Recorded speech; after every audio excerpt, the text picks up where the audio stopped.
जन्माष्टमी के दिन मेरे घर पे सीबीआई की रेड की गई थी। तो जन्माष्टमी के दिन जब सीबीआई की रेड की गई थी तो उस दिन मेरे घर से मेरी पत्नी के लॉकर की चाबी ले गए थे, जिसका लॉकर यहाँ है। तो आज सीबीआई उस लॉकर को खोलने आई थी, उसकी जांच करने आई थी। उन्होंने हमें भी बुलाया था। लॉकर में भी जैसे मेरे घर में कुछ नहीं मिला, वैसे ही लॉकर में भी कुछ नहीं निकला।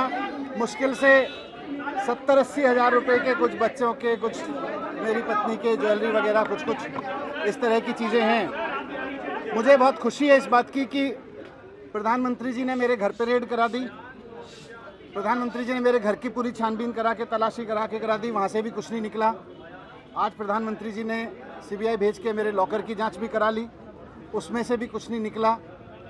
यही इस बात का सबूत है कि आज प्रधानमंत्री जी की सारी जांच में मैं और मेरा परिवार पाक साफ निकले हैं। प्रधानमंत्री जी की पूरी सारी जांच में एकदम क्लीन चिट है।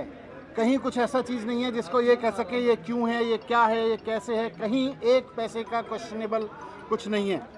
तो मुझे अपनी सच्चाई पे भरोसा है, मुझे ईश्वर पे भरोसा है कि सच्चाई का साथ देके कोई दिक्कत नहीं होगी। सीबीआई ने आज भी, जैसे मैंने पहले भी कहा था, सीबीआई के सभी ऑफिसर्स ने आज बहुत अच्छे से व्यवहार किया मेरे साथ, मेरे परिवार के साथ में, और हमने भी पूरा कोऑपरेट किया।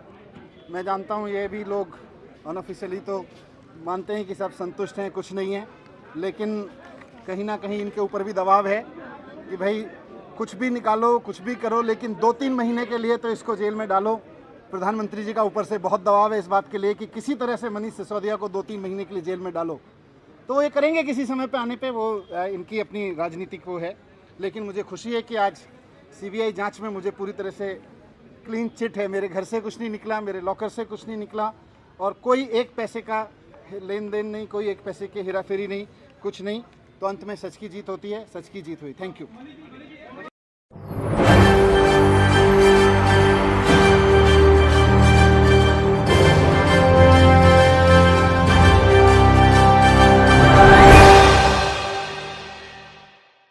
सच्चाई के रास्ते पर अगर निकल पड़े हैं तो डर किस बात का। सच्चाई का रास्ता कठिन ज़रूर होता है, लेकिन इसको जो पार कर लेता है वो आगे कठिनाइयों में नहीं रहता।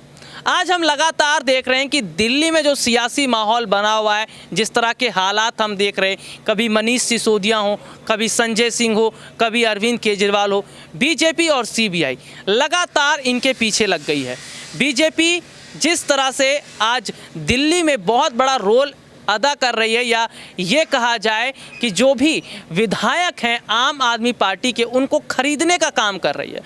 ये बीजेपी की पुरानी आदत रही है कि जहां पर बात नहीं बन पाती है वहां पर विधायकों की खरीद फरोख्त शुरू हो जाती है। महाराष्ट्र इसका सबसे बड़ा उदाहरण है। एकनाथ शिंदे के साथ तमाम विधायकों को अपने साथ बुलाया गया। हालांकि बिहार में भी यही खेला करने की कोशिश की गई नीतीश कुमार के साथ, लेकिन नीतीश कुमार ने चालाकी दिखाते हुए बीजेपी से खुद को अलग कर लिया और तुरंत आरजेडी के साथ हाथ मिलाकर बता दिया कि हम उद्धव ठाकरे की तरह कच्चे खिलाड़ी नहीं हैं। नीतीश कुमार ने बिहार की राजनीति को देखा है, समझा है, और ऐसे ही नहीं मुख्यमंत्री पद पर अभी तक बने रहे थे। हालांकि बात दिल्ली में बन नहीं पा रही है, क्योंकि दिल्ली में भी अगर बात करें तो केजरीवाल ने भी कच्ची गोलियां नहीं खेली हैं।